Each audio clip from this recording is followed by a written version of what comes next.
So yeah, those who don't know Arpita, I am Alps, and those who are from India, they know me as Arpita. I have been working as a texturing artist, more of a texturing artist, since I think 7+ years. And also, I am a little excited and scared. So if I kind of stutter or, I'm kind of, I don't know, I'll just say I'm doing this for the first time. So I may be like shaking a bit or freaking out a little. So please forgive me in advance if you can. So I am supposed to be talking about me as an introduction before we start. Uh, I am from India. I am born and raised in Mumbai. I come from an artist family. I am also the fourth generation of artists in my family. And so I kind of knew that I always wanted to be an artist, but wasn't really sure what kind of artist until I was 8 year old. And that's what I've been told, that when I was 8 years old, I decided that I wanted to make Nemo because that's the first time I saw like something that's 3D animated. So I was like, I told my parents that I want to make Nemo. And before that, I wanted to make Mickey Mouse. So my parents kind of knew that I wanted to be an artist and it was in the genes. So they obviously supported it. That's all I can say. But that's how my career, I would say, kind of started because I wanted to do art. I was just drawing since a very young age, and having it in my blood kind of did help with the skills. But then eventually growing up, we were deciding on where would you study art, because at the end of the day, art is about also picking the right college because you need to be surrounded by the right people in the right environment. So after putting a lot of thought, my father decided that I need to have a strong foundation in fine art and design as well. And then, followed by that, I should go ahead and study animation. So I was in Sir JJ School of Art, which is in Mumbai.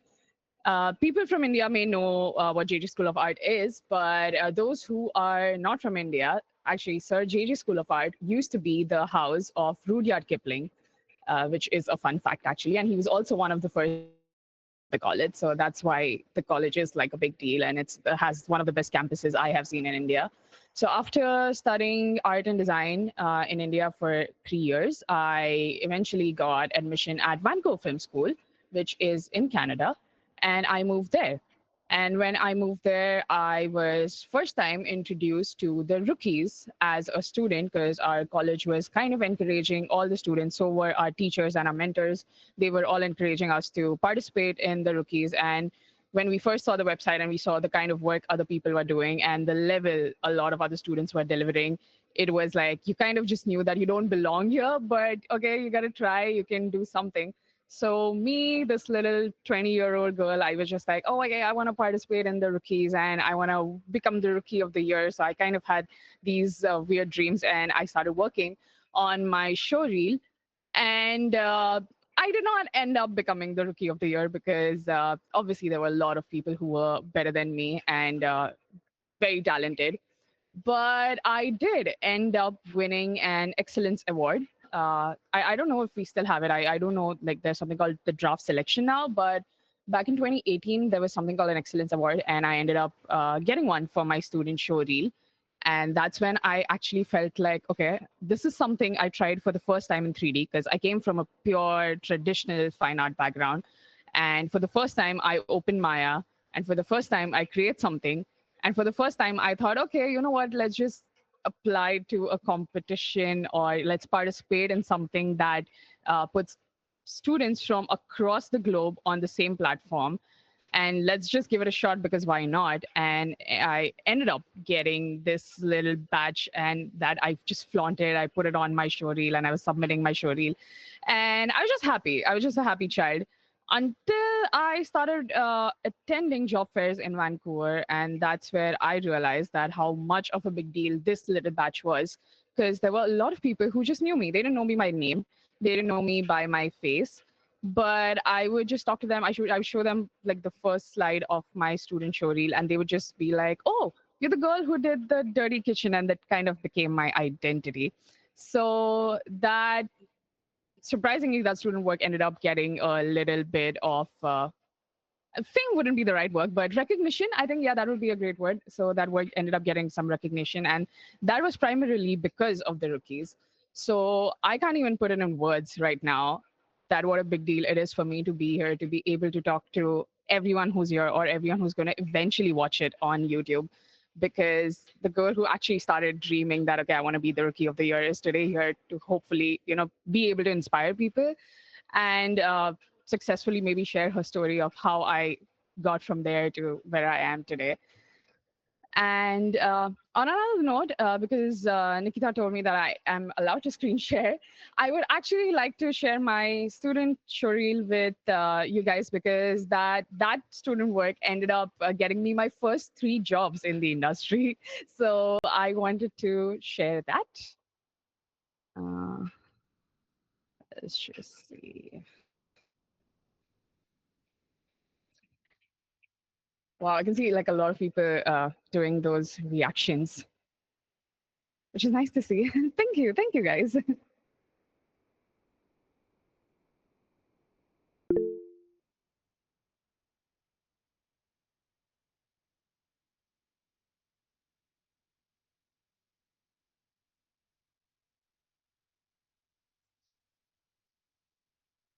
Also, this was 8 years ago, so yeah.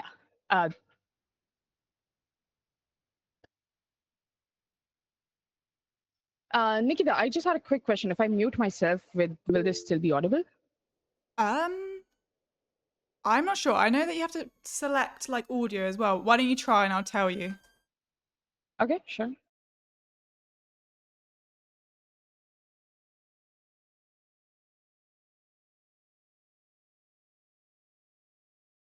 No, I can't hear anything.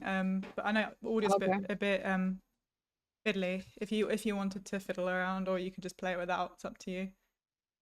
I can just test this. I can just quickly check this actually. Cool.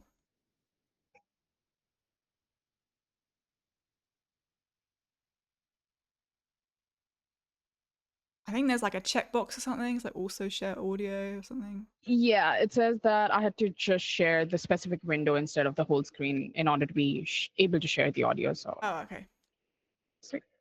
this should work, hopefully.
Oh my God, there's like a lot of responses that I'm getting on this. Thank you so much. I have been trying to read through the little pop-ups that are coming, but thank you. That really means a lot.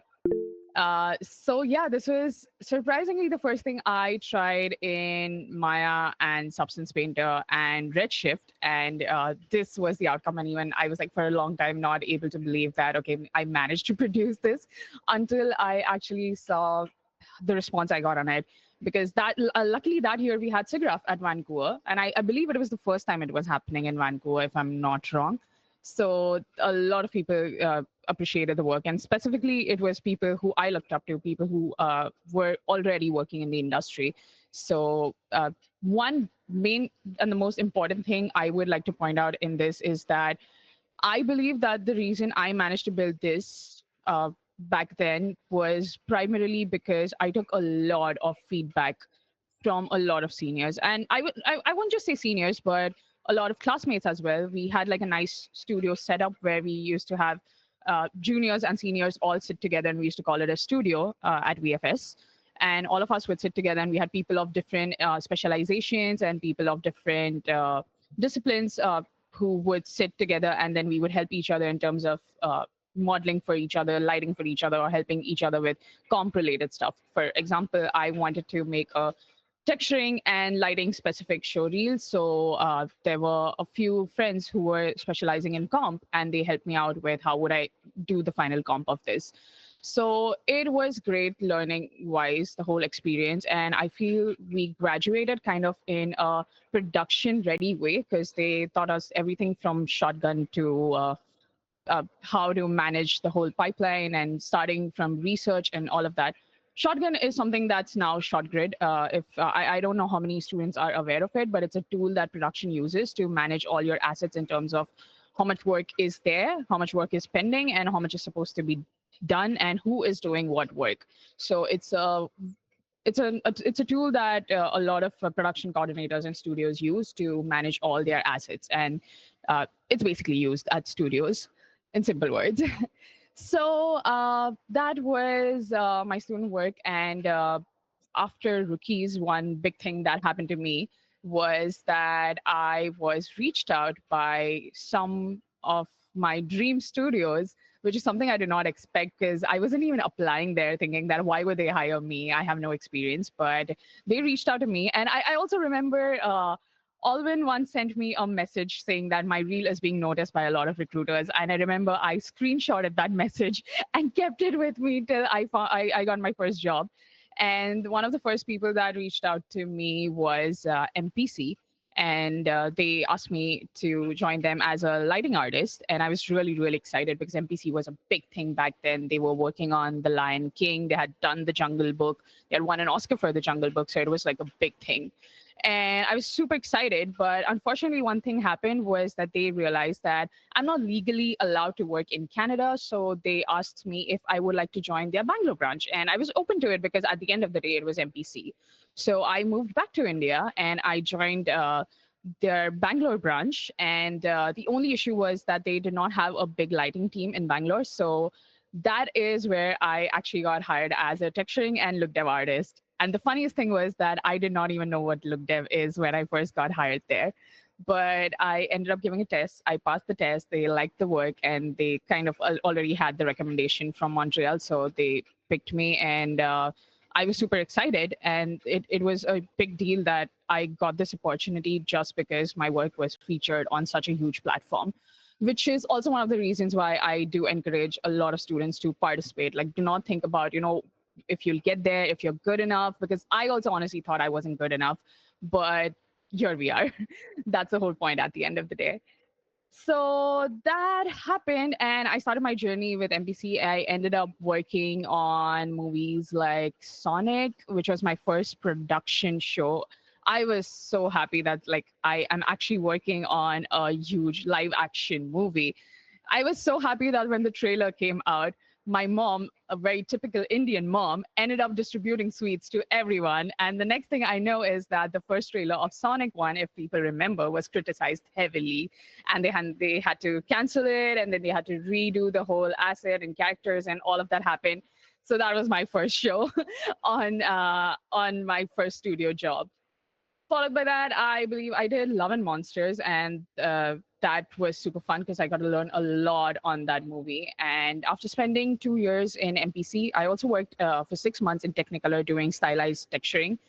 That was the first time I tried stylized because I realized that, okay, you have to basically just paint in Substance Painter. And we didn't even have the stylized filter like Substance has right now.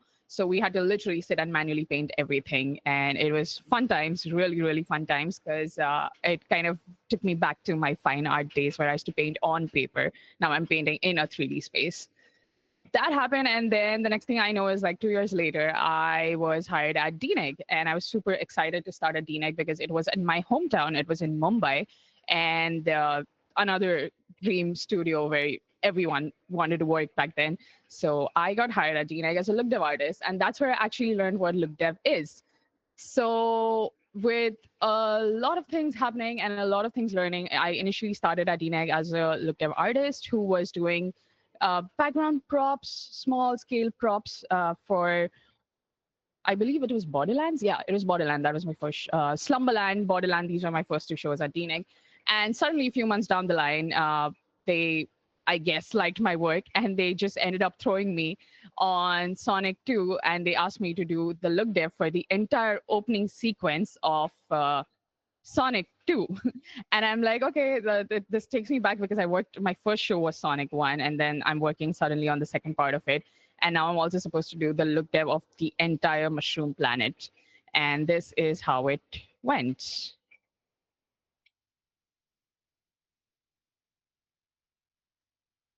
It was a nightmare. It definitely was a nightmare. But because, like I said, I had zero clue of what do we actually do in LookDev. But then obviously I had a 6 months of training and learning along with doing stuff on shows, experimenting with things and shaders and with a lot of things that I learned. I eventually ended up doing this, and this was the opening sequence of the movie. For those who have seen it, might already know.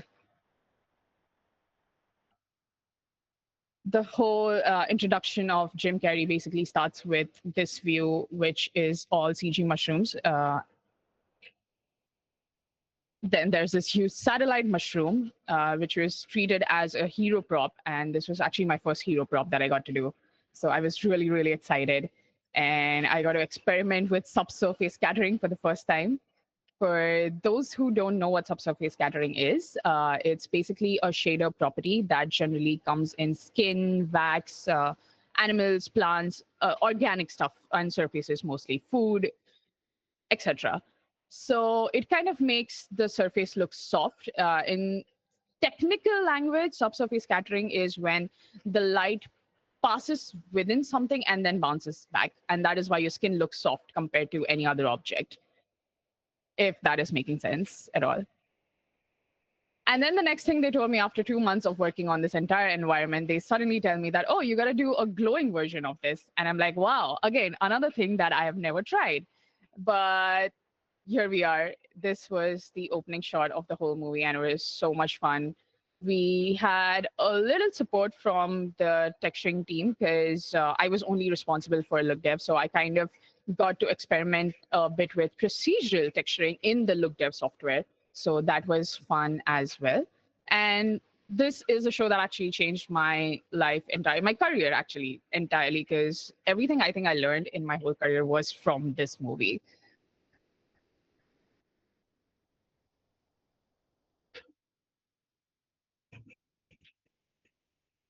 Okay. Followed by this, then I got to work on a few more movies. So in total, I do have around 20 movies, projects, so movies and TV shows including, on my IMDb. And that was my career. After DNEG Mumbai, I ended up working at Spin VFX, which is in Toronto. I ended up working there on the movie Ant-Man and the Wasp: Quantumania. So again, another dream come true because my first Marvel project.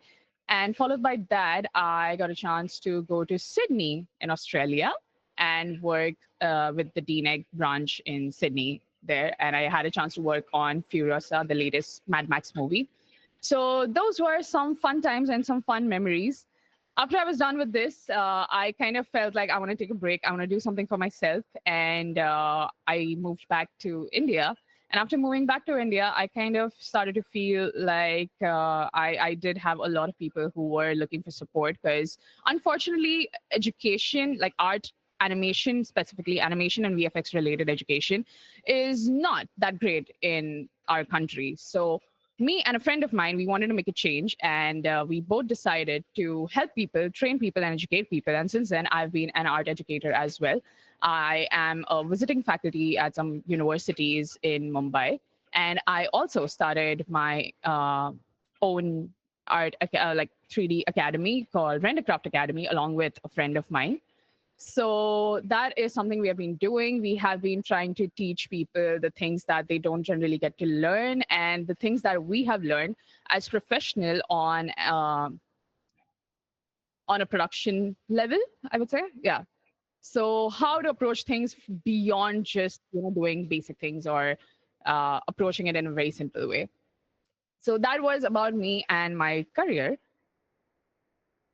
And I believe there are few questions and messages. Oh my God, there's a lot of questions and messages. I see some known faces. Oh my God, Emily's here. That means a lot. Emily has been my huge inspiration.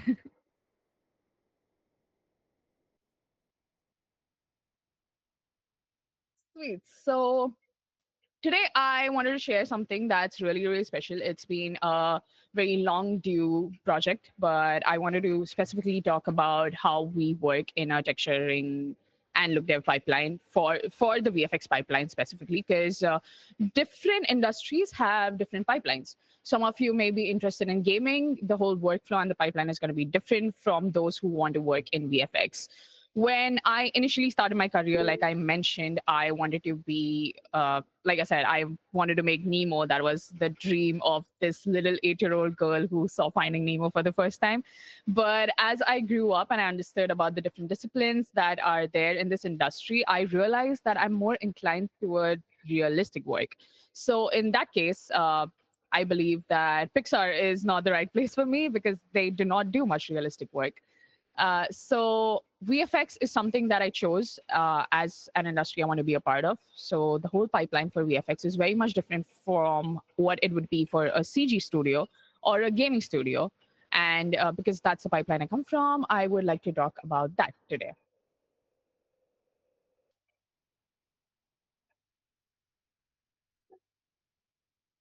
Okay, I am just praying to God that this does not hang or crash while I'm presenting, because this is too heavy for my extremely sensitive laptop.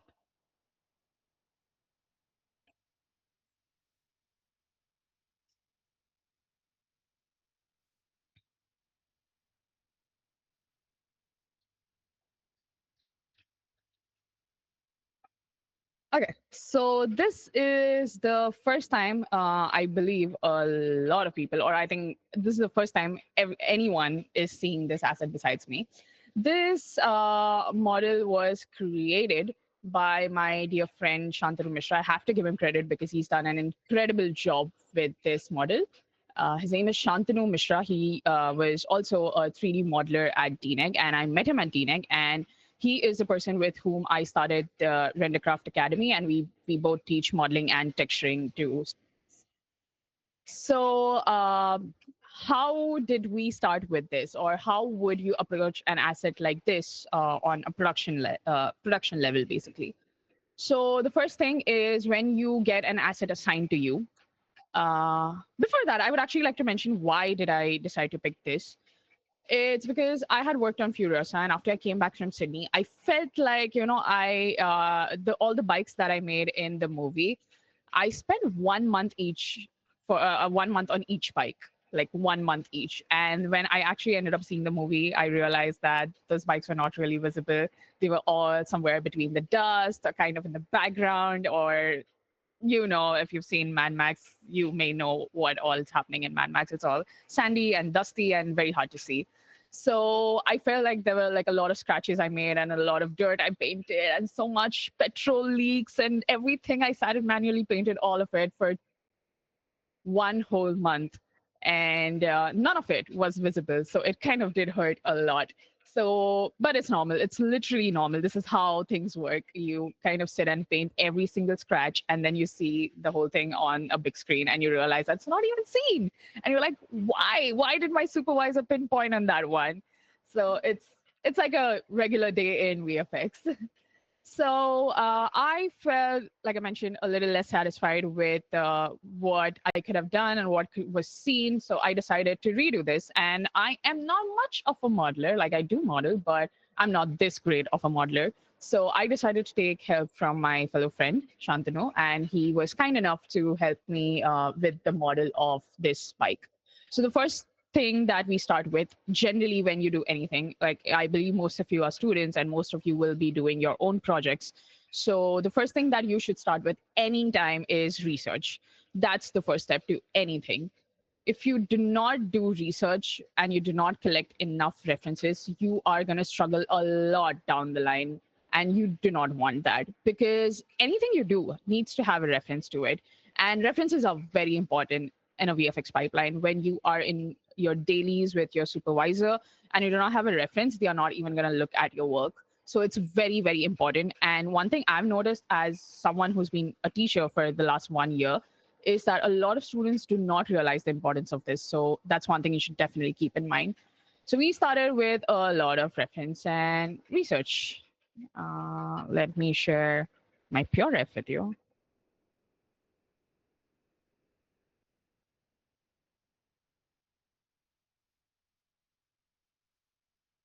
So this was the original picture that we found of this bike. We ended up looking into the name of this bike. I don't remember the exact name, but it's a Yamaha R1 something something. And that's when I realized that Mad Max actually has like a whole wiki page, like a wiki Mad Max page with like all details of all the vehicles on it.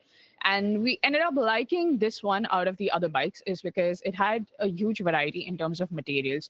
There was metal, there was fabric, cloth, different kinds of fabric, leather here and there, and rubber, of course, and many different materials and many different things to experiment with. So we thought that this would be really fun to do texturing wise and also modeling wise. There were obviously a lot of complex shapes. So this was one of the first references we started from. Moving on to some different references, some YouTube screenshots, and whatever else we could find out about this bike on the internet. So because we obviously wanted to get different angles because it was necessary. 'Cause you need that for modeling. So that's one of the first steps. One thing to note is that when you have to model something, it's better, and specifically something that's this complex. It's better if you have different angles because you need to know how it looks on the other side. If you just got one side, it's fine, but you don't know what's happening there, what's happening on the other side. You don't know where this pipe is coming from. So it's better, the more angles you have, the better it is. Generally, in a studio, you would get all of this. And if you don't, you have to sit and do your own research. So it's very important. Anything you start with has to have research to it and has to have reference images to support your research, basically. So we started from here, and these were basically a bunch of his modeling references. There was this YouTube video where these images came from, and he referred to them to look at the details of different parts. For the engine, basically, once we found out that this was a Yamaha R1, we ended up looking for references of engines of Yamaha R1, and then he managed to replicate all of that, the different parts, the hydraulics, or whatever these things are called. I don't ride a bike, so I don't know what different parts are called. And once we got all of this, and then it was supported by this beautiful model that I just showed you. The next step that comes, and specifically for someone like me who is a texturing artist, and if I am not modeling my own asset, and generally that's how it works. If you are specifically working at a studio as a texturing artist, you don't model your assets. You get the model from a modeler. And once you get the model from the modeler, the first thing you're supposed to do, it's called QC. It basically stands for quality check. And this is all the things that you check in a QC.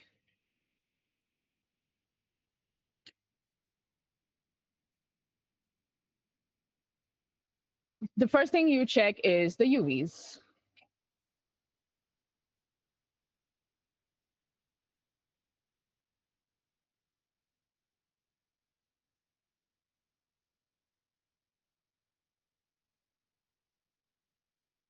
These are the UVs. And another thing that I personally like to check if the UVs are divided correctly as per different materials, because it just makes things easier for you to texture. And depending on what LookDev software is your studio or wherever you're working, or you as an individual artist, what software you're using, the LookDev pipeline kind of differs. So it's better to check if the materials are all accurately put down in different UDIMs together. Another thing that I like to check is if there are any overlapping UEs, which shouldn't really, it should not really happen. Coming from a professional modeler, it will not happen.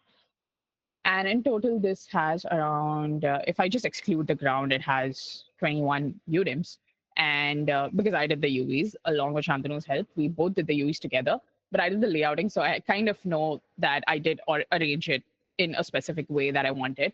If you are not doing your own UVs, then you should make sure that your modeler has done the work correctly. And if not, then that is the right time to send it back to the modeling artist, because later in the pipeline these things go down the pipeline, it's going to be a huge hassle, then they raise tickets from lighting and all of that happens, and you don't want to go down that road.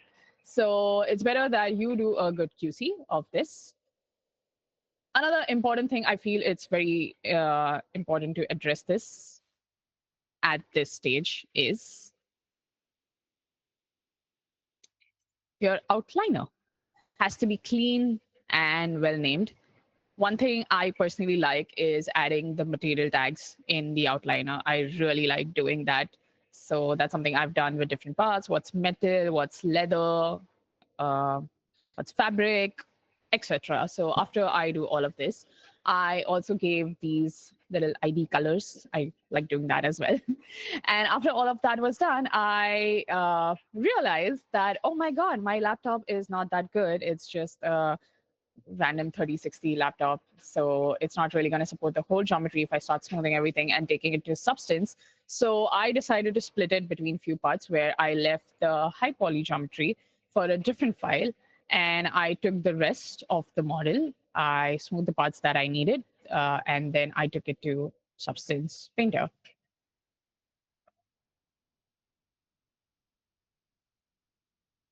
Also, I kind of sometimes just leave certain parts out if I want to specifically, avoid getting ambient occlusion in certain places when you want to bake things.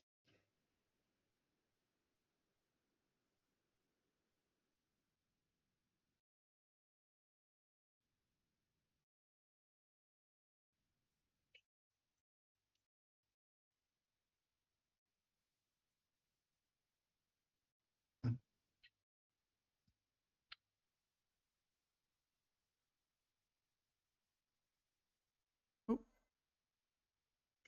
Hello. hello. I guess my thing got stuck because, yeah, it's like I said, it's too heavy to render. It's just too heavy. More than it's too heavy, it's just that my system doesn't really support it.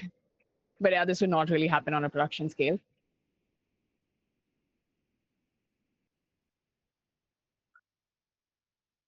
Sorry, it was only a little freeze. Sorry. Yeah, my thing just got stuck, so I thought of stopping the screen share. You were saying something? I said you were only frozen for a tiny bit. Okay. Oh, sweet. I'll just try to close the other parts down so that this would be much, much easier.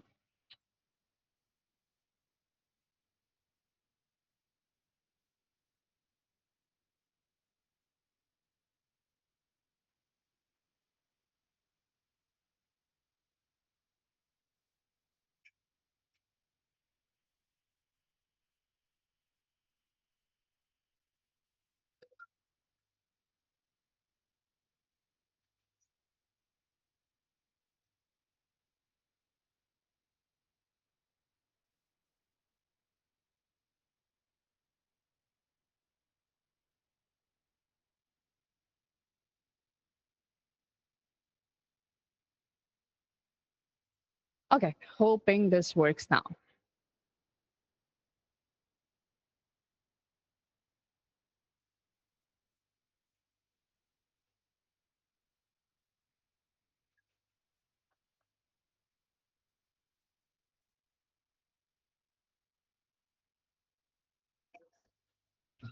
Fingers crossed. I really do not want my substance crashing on me in the middle of a presentation.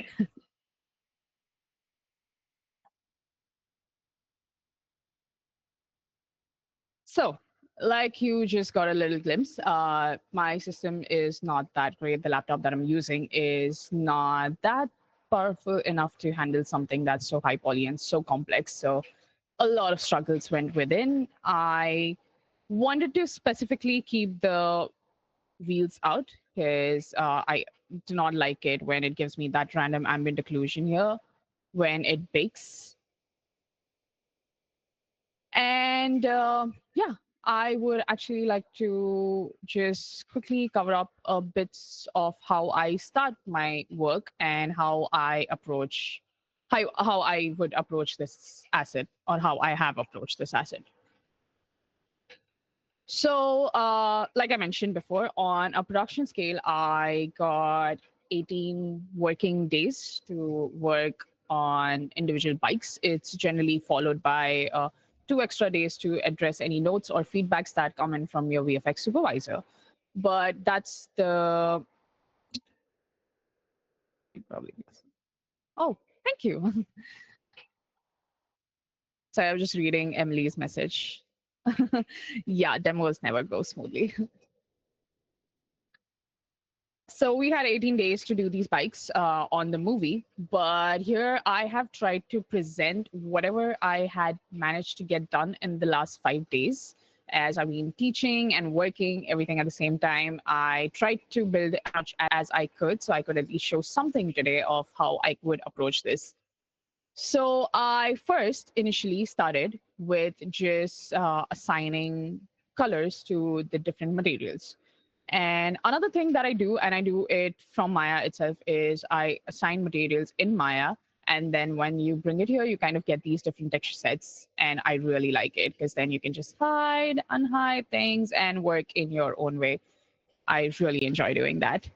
So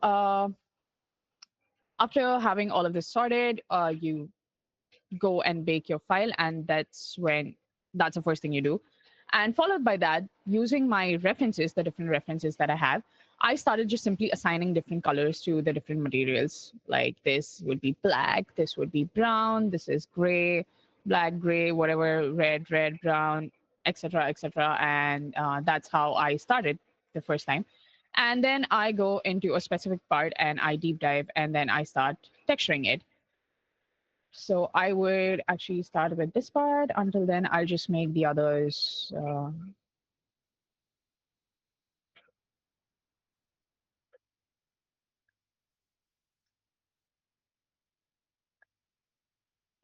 And trust me, if you have this thing pre-planned from Maya, it really does make things easier. It is so helpful. If you understand how texture set list works, it's a blessing.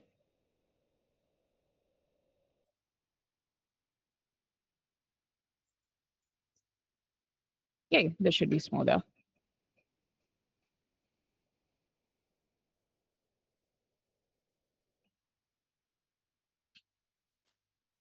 So I generally go ahead, make folders. I like to organize things by folders, and then I use the paint selection tool to separate out different materials within the materials. Like if there is in case a plastic object there, or if there is like a metal object there, or anything, so on.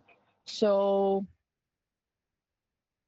starting from here, I start with a base color. Actually, I would just turn off all layers so it's easier to show. Oh, it's on pause actually. That makes sense why it's not working. Yeah.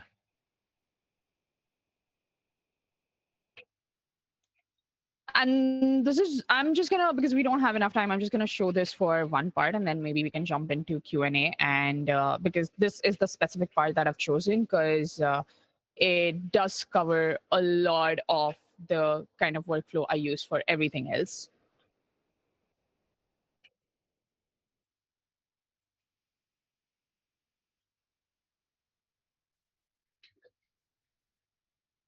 So this was my fresh canvas and I started with this. I specifically for metal like to use the filters that you get by default in Substance Painter. Uh, So my reference had this anisotropic lines, which were really nice and fancy, small, shiny, smooth lines. So I wanted to kind of add that at a very subtle capacity. So I generally start my metal with this. Followed by it, I start to build my layers with adding color variations, roughness variations, and bump if required anywhere at all. After doing that, this is what I got with my base. Then I decided to separate out different materials in terms of the fuel tank hole is going to be a separate material. It's not going to have the same details that the rest of the tank has. So I separated this out. And then this was the rest of the tank that I got. So I moved ahead and adding some roughness variations because I felt like there weren't enough. Roughness variations are very, very important. I remember at my first job, every time I would present something, I would just be too afraid to make it too dirty. And generally, first timers in Substance Painter feel that way. You just feel like, oh, is this getting too dirty? And is this too clean? And then you just don't know what you're getting right. But roughness variations is something every time a supervisor on every show I've worked on would be like, where is the roughness variation? And then that's something, it's just now kind of tattooed in my brain. So I make sure that I have roughness variations in every single thing. So I added some roughness variations. If you see, when you move your light rig around, it should give you nice specky details from, a good roughness map to like a good shiny surface.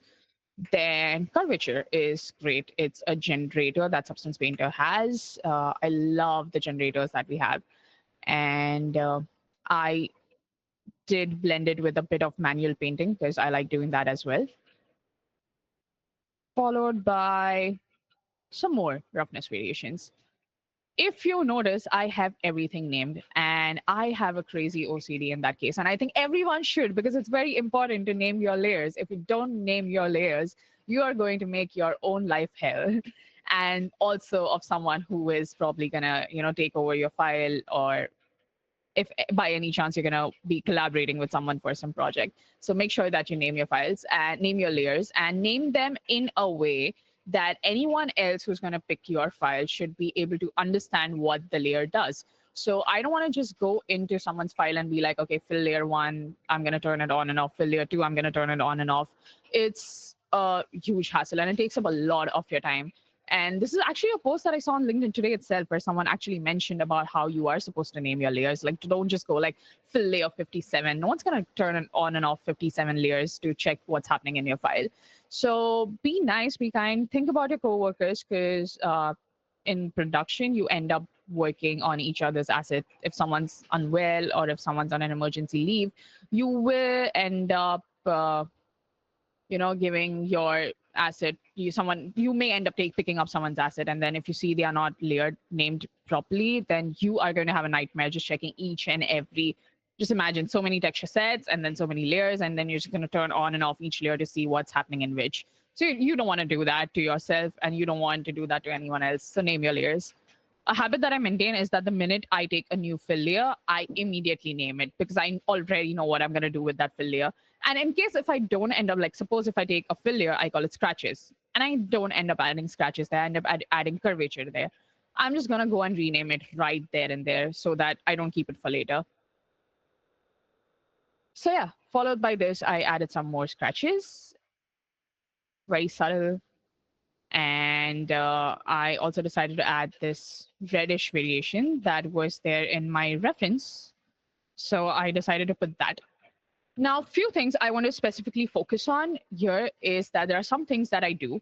So one is that you just take a fill layer, you add a black mask, and you add another grunge map or a fill map or texture map to it, and you're done. You feel like, okay, I've had my variations. But that's very amateur level of work. If you actually want to work like a professional, if you actually want to make your textures look good, don't just rely on this library. Do not rely on just this library. And when I say do not rely on just this library, I also don't mean that, use external textures. You can, there's no harm in that.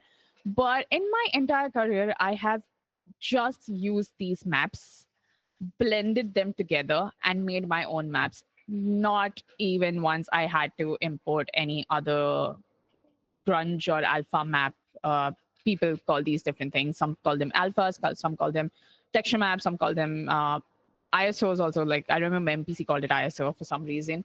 So I personally like to just go type grunge and then pick random maps that work in whatever kind of details I need and then blend them together. This is called blending modes. I am guessing those who use Substance are already aware of this. Obviously, we can't get into details of how these work, but it's very similar to how blending modes work in Photoshop. So if you have been using Photoshop, you should know how this works. I like to add things, subtract things, multiply things, overlay things, and I do that a lot. And on top of it, if I'm still not happy with what I've done, I just go add a paint layer. So this is basically what I had with just the curvature multiplied with the grunge map. But this looks too simple. This looks too amateur. I don't want to be an amateur. So I'm just going to go and paint on top of it where I need things, where I don't need things, and create some variations that eventually results in the kind of look that I wanted. One more thing you can do here is you can, instead of just painting, you can take a grunge map and you can project that as well. So that is, again, it's kind of manual paint work, but it does give you really, really good details. So this is something that I do. Another thing that I like to do is play with the opacity. A lot of times, and I feel really, really sad that I learned about this very late. I don't know why, but when I started, I was just too scared to do things in Substance Paint. I used to think like, oh, if I do this, it's going to be too much. If I do this, it's going to be too less. So at one point, I just learned that, okay, if you just feel like something's too much or too less, you can just use the opacity bar and, maybe check how it's looking. And even turning the opacity low by 20% or 30%, it just gives you the exact feel, like that exact point, that exact detail I needed, and that exact detail I did not need. And it's like finding peace on a very different level. All the Substance Painter users may relate to this. That is one thing I do. You can also blend your base colors as well. And not just the base color, I also like to use opacity with, I also like to use opacity with different channels, like the roughness channel. Some places do, I don't think it's in the tank, but I believe in one of the plastic materials or one of these parts, I did tweak the roughness opacity to get the exact amount of details. So I would like to jump into the leather because this is something I spent 2 nights ago. I spent a whole night just painting this leather and it was so much fun. I didn't sleep because I was like, yay, I'm enjoying. Oh my God, this is so much fun. Okay, we got to tweak this down first.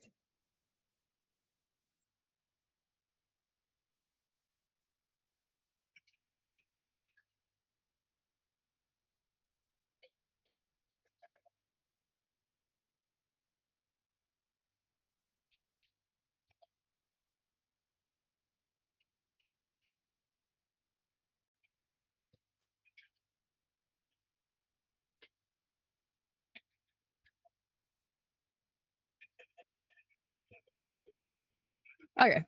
So the reason I specifically wanted to talk about this leather is because right now it looks plain and simple. I won't say plain, but it looks very simple. It's very evident, like any experienced texture artist would look at this, or any experienced artist would look at this and just be like, oh, you're just taking a map with cracks and then you just added a curvature on top of it. There's nothing much that you've done in this.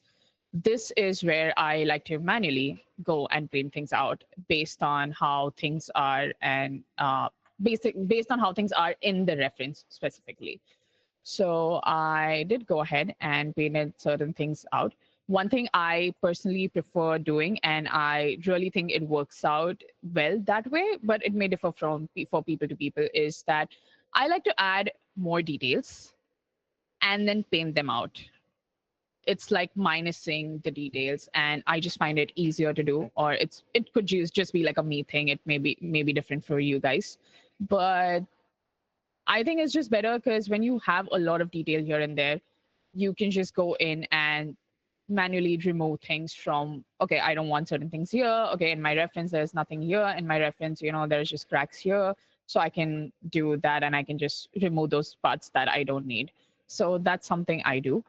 And another thing that I did was, now I'm a person who, though I've studied sculpture in fine art, but I really do not like sculpting in ZBrush. It's a very personal thing, and no offense to ZBrush users, ZBrush is great. It's just that I do not like sculpting in ZBrush. It's a very personal preference. So I decided to do some wrinkles and some kind of leathery things manually in Substance Painter, and I ended up painting this.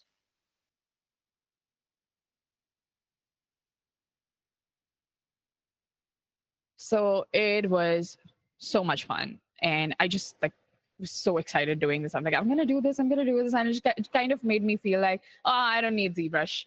But that's not true. There's a lot of details that does come in from ZBrush. And once you have those details and then you bake your curvature on top of it, it's just going to make your generators and your substance file look amazing.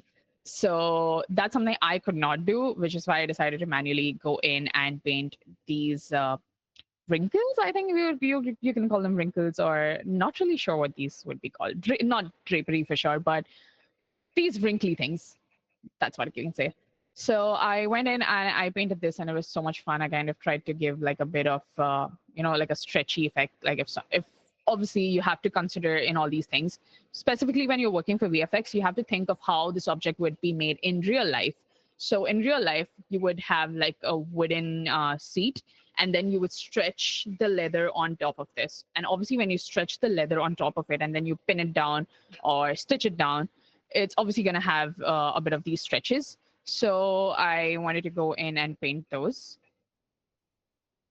One thing I like to do is I just like to take an empty fill layer, turn on the height, and then add a black mask and then paint on my black mask. And the reason I like to do this and the reason why I work like this is because I just feel it gives me control over how much height details I need and how much I don't. Like I can just reduce and increase as per my requirements. So I personally prefer that. And if you have a different way of working, it's completely fine. So this is something that I did.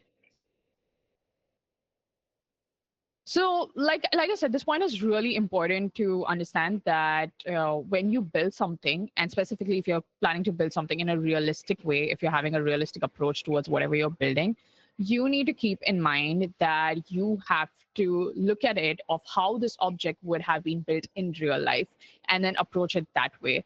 Because when you try to understand how things are actually made and how something would fit into something or how something would affect something, that's when you would actually understand how, that's when you would actually be able to produce realistic textures. This is something once my sculpting teacher told me back in school, is that I had made a lock, and I just, for the sake of it, I added like a dent somewhere. And my teacher just asked me, like, why did you add a dent in that specific place? And I'm like, just, because it's the first time you are trying ZBrush, so you just want to do something. So the first thing you do is like add a dent or a crack. So I was like, okay, just. And then that's when he made me explain that the place where I added a dent just did not make sense. Like, why is the dent there? Like every scratch, every stroke, every dirt, every dent, every damage has to have a story to it. Like, why is it there? And once you start understanding that, that's when you are going to realize that, the way you start looking at texturing and the way you start approaching texturing after understanding that, it's just going to be life changing, to be honest. So that is something I try to keep in mind. For example, this is a part where someone would sit. So technically this part should be a little rougher compared to the rest of the part, because this is actually where the hip part is resting. So there's a lot of movement here, and that is the reason the leather here should be rougher than the rest of the body. Coming to this part, if you see, there's like a bit of stretch here, which is why these stretches are something that I just added in this section and not the rest. And this section also looks a little more damaged compared to the rest of the part, because the leather has been pulled and kind of you can just look at this shape of this object, and you will understand that the most pressure on the leather that will come would be in this area specifically, and that is why this area has more cracks compared to the rest of the seat. And like I said, the minute you start understanding all of these things, it's just going to make texturing easier, and everything else you do just should be supported by a reference. So the reason why I have these little guys, if someone asks me, oh, why is your leather kind of tearing off like this? I can just say like, hey, look at my beautiful reference. That's how it is. In this case, this reference is a little cleaner. I wanted to make it look like a little bit realistic leather. So I ended up looking for references that, I think I lost my seat cover references. Oh, damn, I did not save that file. But okay, I had gathered a bunch of seat cover references, and I followed that to get it because, like I said, it's very important to not work without a reference. So far, I managed to show you this incomplete little bike.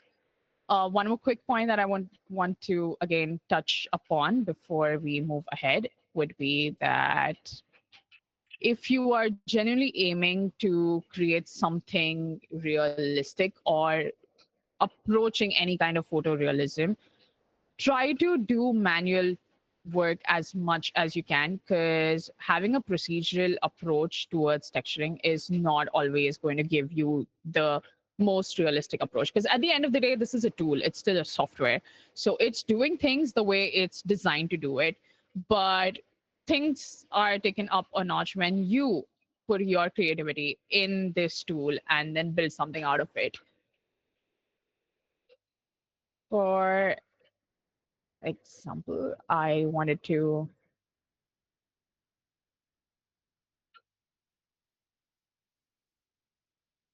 like I said, I like to reduce things rather than build things. So I ended up doing this plastic, and I added a lot of dirt to it, a lot of leakages, a lot of dirt, and this is how it looks.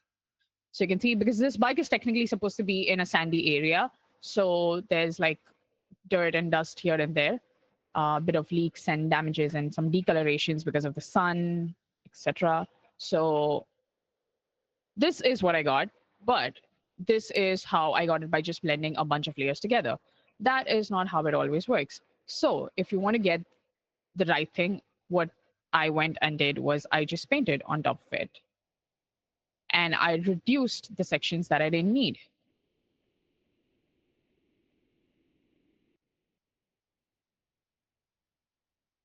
So now you won't really have like an overall dirt, but you would have it in spaces, just the right spaces that it's supposed to be there, or that's followed by your reference. Same thing with this here. And the more this kind of stuff you start doing, the more you start inputting your creative ideas and your creative talent into the tool, you actually end up producing good artworks. So that was my bit on texturing, a bit of tips and tricks and process that I like to show. As you can see, I have a lot of layers. If only this was supported by a good graphics card, maybe I would have been able to, have everything on a 2K resolution and be able to show everything. But yeah, this is the most I could show right now. I also tried the fabric, but it's in the other file, the whole bag that's at the front of it. So I tried that as well, and I was really happy with the results. One thing that I personally do is, and this is an advice I would give to all texturing artists, is that if you are going to make a texturing show reel, or if you want to showcase texturing work, avoid using smart materials.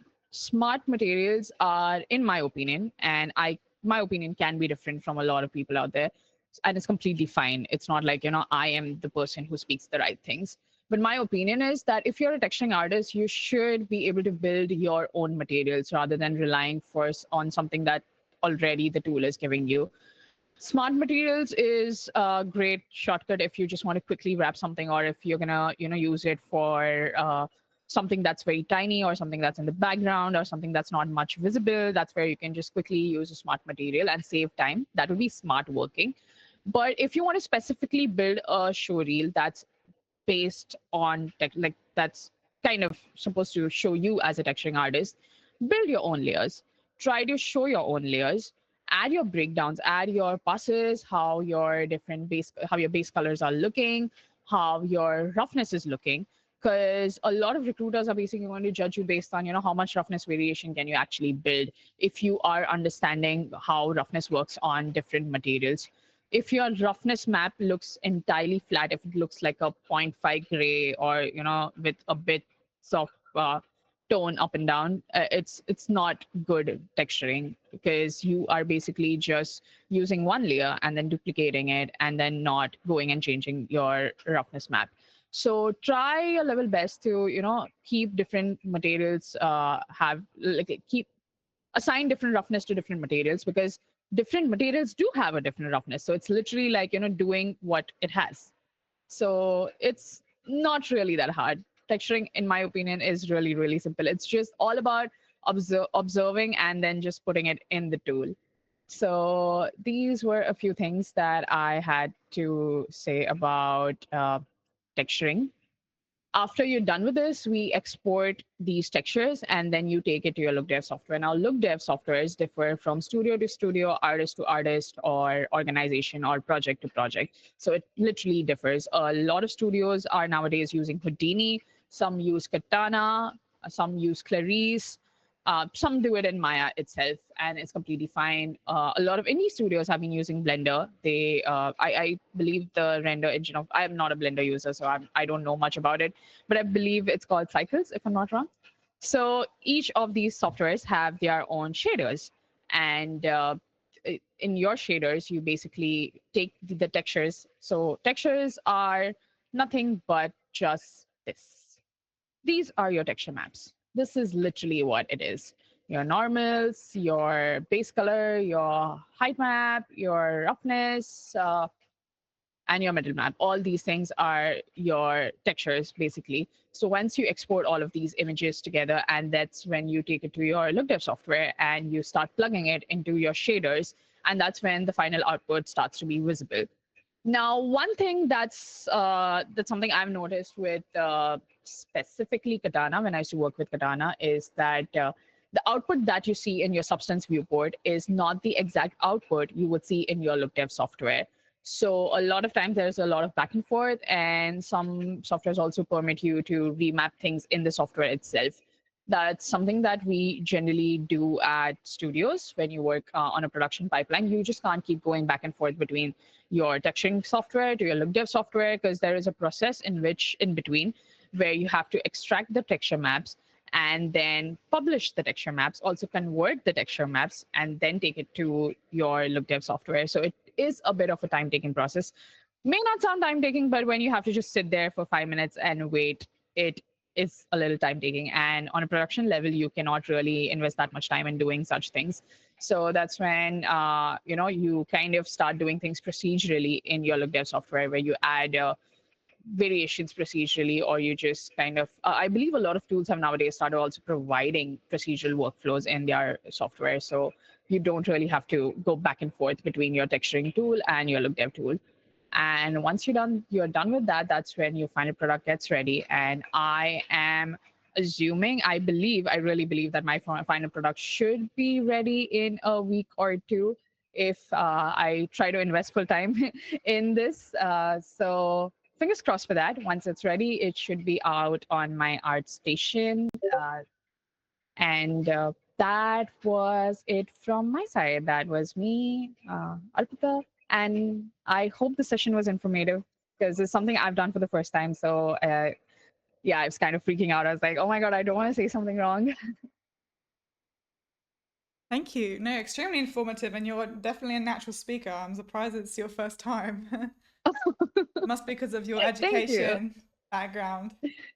Oh God. Thank you. Oh my God, I've seen a lot of people comment. Yeah, you got a lot of questions. We'll get through them, but just before then, is there any place that anyone could like inquire about your kind of like mentioned something about like some sort of mentorship? Oh yeah, actually, so we don't really have like a website because me and my friend, we just started it as something that we just wanted to help people, so we really didn't have the time and energy or the finances basically to build a website and go ahead with all of that. But we do have an Instagram page, and I would should be able to link it through my Instagram. So I would actually just hold on.